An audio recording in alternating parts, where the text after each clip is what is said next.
What's going on, my little twisted army? It's your boy Magic Pat, and we're back out here on the Chattahoochee River here in Columbus, Georgia. So today's another one of my tackle talks, a little Tackle Tuesday, and I want to talk to you today about Okuma's Tesoro slow pitch jigging rod.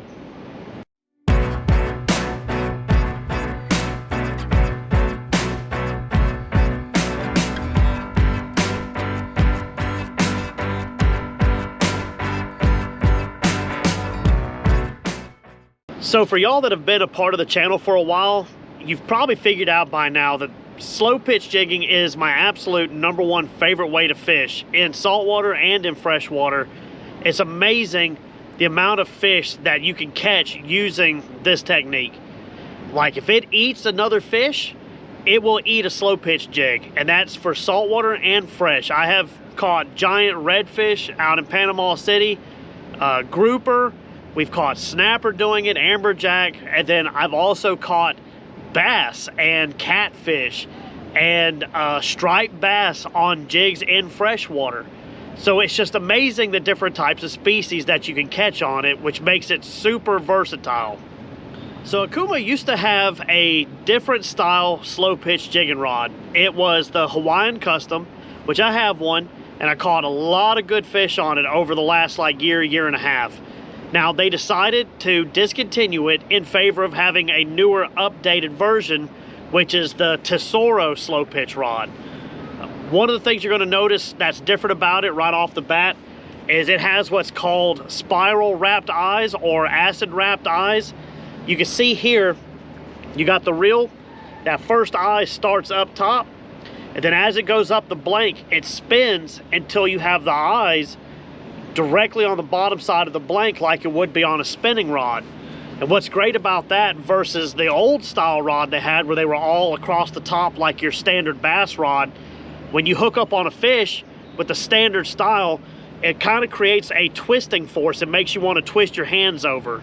You don't really notice it, but it does play into your strength throughout the day and your stamina to be able to keep up with these big fish that you hook doing this style of fishing. So with them twisted like this, you get that same directional pattern you would with a spinning rod where the force is pushed straight down. So you're no longer having to fight up and down and to kind of keep your wrist from turning. It's just a straight up and down force, which helps you last longer during the day, because the whole point of slow pitch fishing is to be relaxed and to be able to jig all day without stopping and without getting fatigued. So I will say for this new model that they have, it's more rated for like that mid-range water column for slow pitch fishing. You're gonna wanna use this rod for anything from, you know, 20, 40, 50, 60 foot deep, all the way up to about 300. You might get 400. You just start losing a little bit of the action in the rod. The whole point of this rod, which looks kind of like a noodle, if you're not used to slow pitch fishing, it looks kind of ridiculous. They're super thin.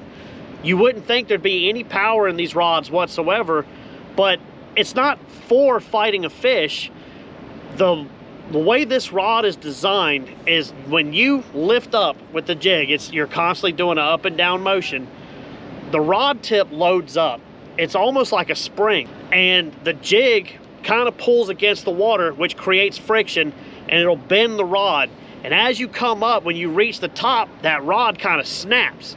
And when it does, it flings the jig. So instead of getting like, say, a 5 foot motion jigging, you're getting 10 to 15 feet of motion. So they have 3 models. This one is the medium light. This is what I've used on most of the fish that I've caught. Their old style, the Hawaiian Custom, was, I believe, an actual medium power. It had a little bit more of a parabolic bend to it. It wasn't quite as fast.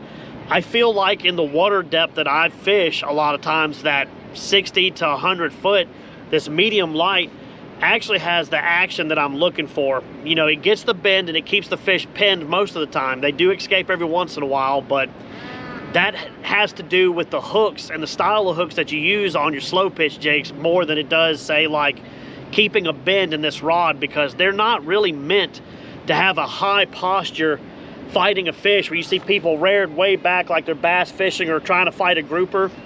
You don't do that with a slow pitch rod. These are designed to where once you hook up, you reel down on the fish, and you almost get a slight parabolic bend, and you're kind of pointing the rod at the fish, and the whole time you're just cranking the handle.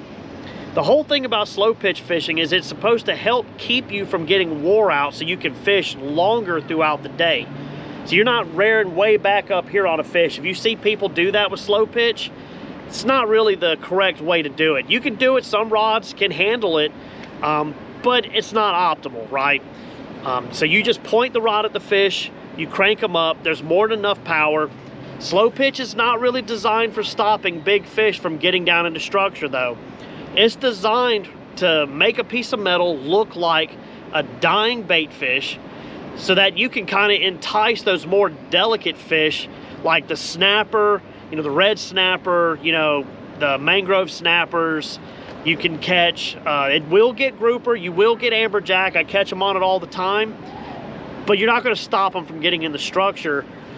It really was never meant to do that. I've got lucky a few times, but really, it's supposed to help you go after those really delicious fish like the red snapper, the mangrove snapper. You know, I've seen people catch triggerfish on them. Triggerfish love the slow pitch jig. It's kind of crazy to me. African pompano, they will hit a slow pitch jig.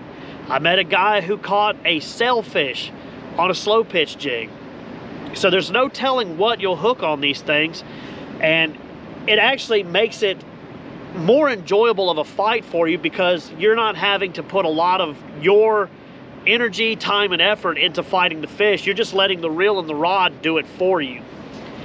I have caught more redfish in the last year using their slow pitch rod and slow pitch jigs than I've ever caught fishing in the flats, throwing shrimp on popping corks or any of that kind of stuff.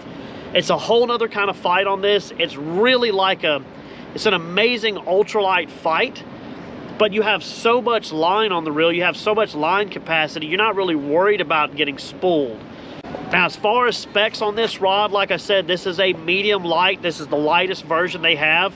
They have the Tesoro vertical jigging rods too, if you want to do more of like that heavy, super tight drag, trying to pull a giant amberjack out of the structure. They have that also. Same brand. It's the Tesoro speed jig or vertical jigging rod. Now you can do that if you want to go heavier and try to actually fight and force the fish out of structure. But if you're not really into that, you're just wanting to catch good fish to put on the table, get the slow pitch rod. This is a 6'8". Like I said, medium light. It goes 60 to 180 grams on this rod. I find the sweet spot with this one has been closer to about 120 grams. Anything over that, I mean, it still works fine, don't get me wrong, but I feel like that 120 gram is like the perfect action with this rod. And I've taken it out and have caught amberjack with it. Nothing giant as far as amberjack, but I have caught grouper on it. We've caught snapper, redfish like crazy, Spanish mackerel. I've caught Spanish mackerel on this setup jigging in Panama City under the Hathaway Bridge. So you just never know what you're going to hook into, and this is a really good setup if you want to get into slow pitch fishing, to give it a try, see if it's something you like. They're not overly expensive. You know, most slow pitch stuff is really high price. It's very niche style fishing. It's becoming more mainstream now because people see how much is actually, you know, catches those fish that you like to put in the freezer for the year.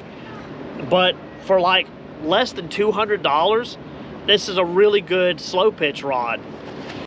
Other than that, I have had a blast with this thing. I have had an incredible time with it, and some of the best fights I've ever had in my life have come on this rod right here.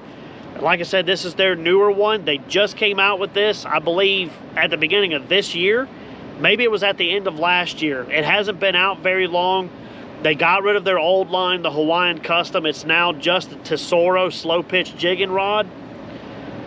I'm telling you, if you want to put some good fish in the freezer when you go saltwater fishing or even freshwater fishing, like if you like to fish below dams, you need to give the slow pitch rod a try. You can look it up on their website. I have a link in my description. If you want to click on it, go take a look at it, look at the specs of it. I believe these blanks are a carbon blank, which makes them really, really light. Like it's incredible how light this rod is. And like, once again, that's so you don't wear yourself out fishing. You're meant to do this all day and not get tired.